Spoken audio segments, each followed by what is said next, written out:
what's this game about? So the game is, are you familiar with like Metroidvania style games? Yeah.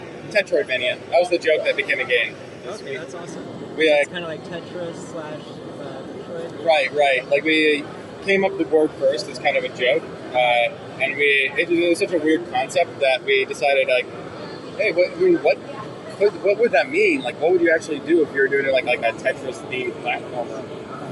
So we ended up it's like the standard, very easy answer as well. You just kind of make a Metroid. You just reskin it with like where you're tumbling around as a Tetris block, and then the gated progression of Metroid, you have different abilities that get you further in the game, and we just have those tied to the different shapes you get. So like you have your square, you can run out, jump, and there's a basic like slam attack that you do with the square. Then you eventually get like a T block, which allows you to grapple, or an L block that allows you to dash. So it kind of opens, starts gating progression that way. This is the first time we've shown this level, so a lot of the visual cues are kind of a little off. Okay. So we're still so it's work in progress. Mm-hmm. Yeah, we built this level just for this show. So we already got a lot of feedback on how to improve this level in general. Like normally we have our the demo we show is our kind of the first part of the game up to the first boss fight. Yeah. But it can be a 40 to 50 minute long demo. So it's way too long for something like this. So we ended up making a shorter one that's kind of more of a vertical slice of gameplay to show you more of the abilities and whatnot. Okay, gotcha. Yeah. So, how many different shapes are there? There are the square, the L, the T, and what else did we do? We had the I was one that we were using the line block, though I think we might retire that shape. Yeah. For the ability-wise, I think we have about 4 or 5 core abilities. Okay. We were using more. What abilities are those? So we have the slam, the dash, the grapple, and then there's one more we're not really talking about. It's kind of a late end game ability. It's like a secret. Yeah, super secret ability. Though we also have like a lot of other systems. There's a reason why we pared down on the number of abilities you have. It's because we also have other subsystems that affect those abilities and change how you use them. How long have you been working on this game for? I've been working on it for 3 years. It's just you? Not just me. I have a 3D artist, a sound designer, and a musician. So it's mostly just me and my 3D artist that are working full time.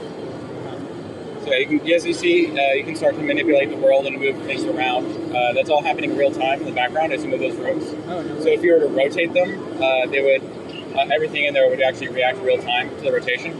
So if you have like a big door that's kind of closed because of the orientation, if you rotate it, it's going to open up. So you could actually like see everything on the screen, so you would actually see the world moving around. Well, you can. There's an examination mode like in the editor, so it pulls up like a little window, and you can see inside of the rooms as you're moving them around. So you can kind of see what your changes are having effect. For the most part, we guarantee because you can only remove rooms you've been in, and limits the number of rooms you have access to. But it also it allows us to kind of guarantee all right, if you make a pathway with these rooms, you should be able to get through it.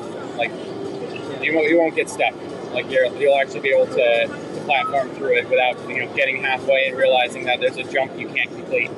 Okay. So we try to, because it is a Metroidvania, it gates progression, and we want to make sure you don't waste your time doing something to become an invalid solution. Yeah. So we try to keep as many solutions as valid as possible. Oh, that's awesome. So if we want, people are going to come up with different ways to solve things than we did, and that's not. Guessing what the developer thought of is not a fun game to play. Yeah, no, I get you. So the health is represented by the number of squares? So as you can see, one of the blocks is dark now. That means that you have only about 3 life left. Okay. So L2 is the other. There you go. That dash attack is it resets when you touch the ground, but you can aim it too. So you can't aim straight up, but you can kind of angle it up and down.